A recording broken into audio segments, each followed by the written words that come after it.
Hi, Assalamu alaikum wa rahmatullahi wa barakatuh. It's Leslie here again, also known as Abdul Karim, and today I want to take a few minutes to talk about a particular expression in the Book of Allah, which I have reason to believe that has not been correctly rendered by many scholars. And in my comments, I'm referring to the work of two recent commentators. One is Dr. Omar Ramahi, his book Muslims' Greatest Challenge, Choosing Between Islam and Tradition is One, that was published by Black Palm Press in 2019. He talks about this issue, and the second source that I'm relying on is Dr. Muhammad Shahrur's book, Quran, Morality and Critical Reason, where he also talks about this problem that I'm going to, say a few words about. And that book, I think, was published in, if I'm not mistaken, in 2007. It went through many reprints, and it was first published in Syria. So now the the expression or the verse that I want to, focus on is, and the reason I'm focusing on it, by the way, is because I'm revising a couple of my books that were written about 3 years ago. I'm basically updating them, and I will be including a reference to this issue there as well.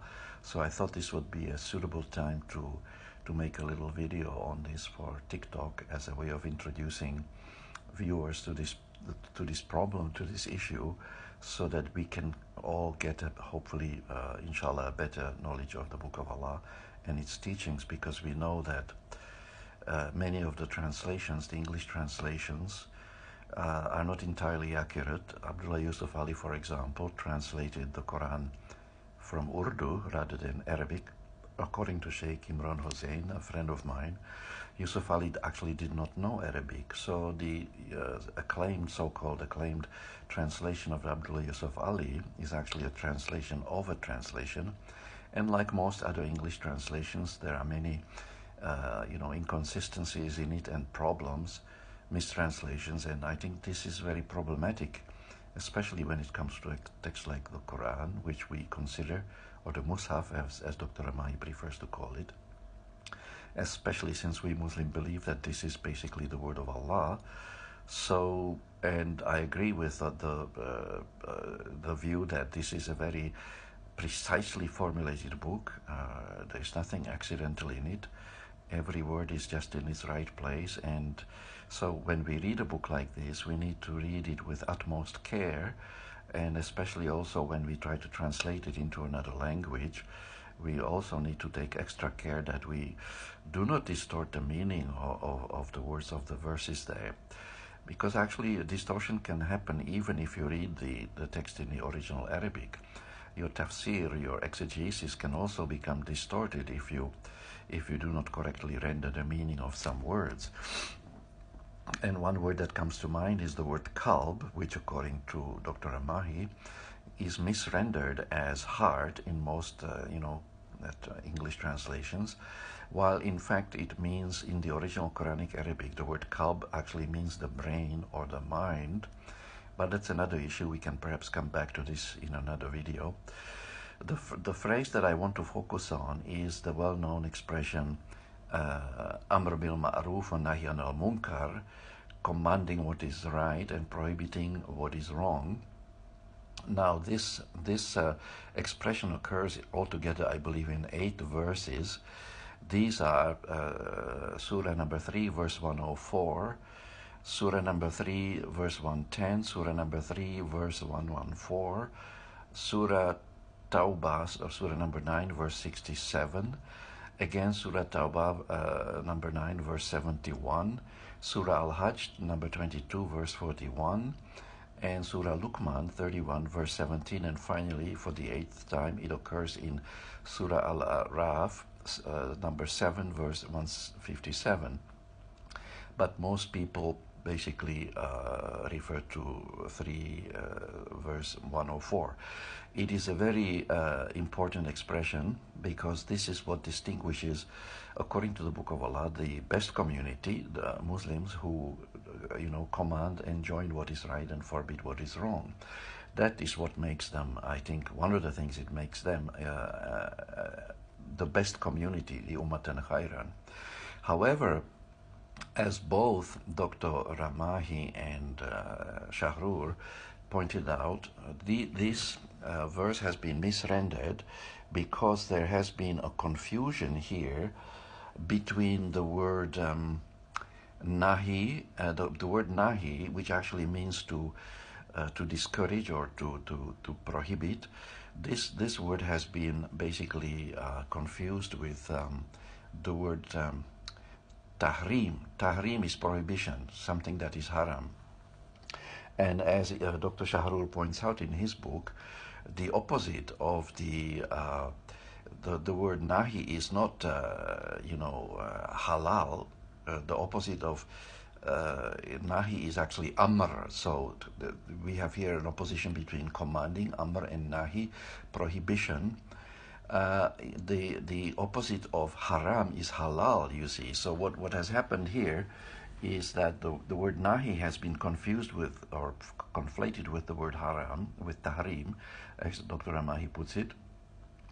And this misrendition of the word nahi has been used by some in politics to enforce morality on the Muslim community using force. And as we know, there is no compulsion in religion. This misrendition of the meaning of the word nahi has been actually abused, and now we see certain countries where women are forced to wear the hijab and there's violence and what have you. You see, and some people even render the word nahi as prevent. No, the word nahi simply amounts to a discouragement, prohibition. You can advise someone without using any force not to do something, and that is the real meaning of nahi.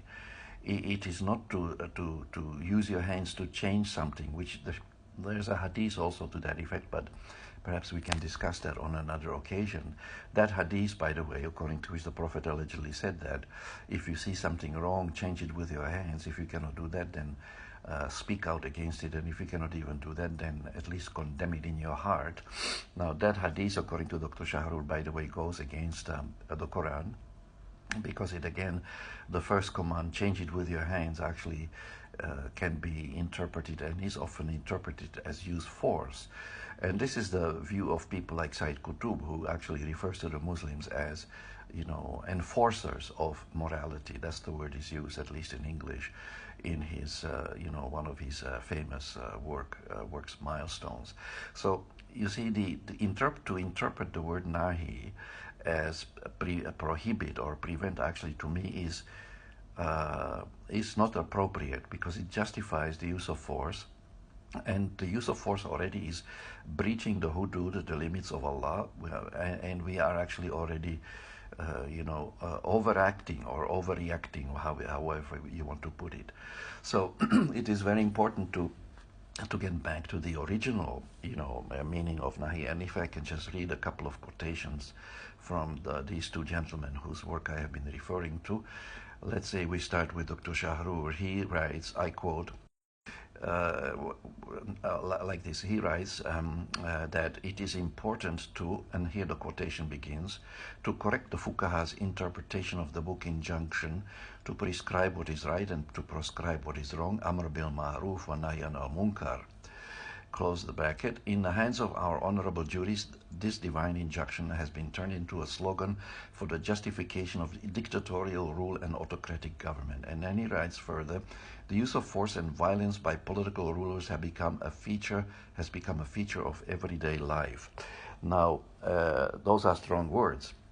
And here's what Dr. Ramahi writes, I quote, numerous early scholars of Islam, including Ibn Hanbal, Al-Shafi, Ibn Kathir, and numerous others, did not distinguish between words such as nahi, forbidding, and tahrim, forbidden by Allah, under the assumptions that they were all synonymous, confusing nahi with tahrim.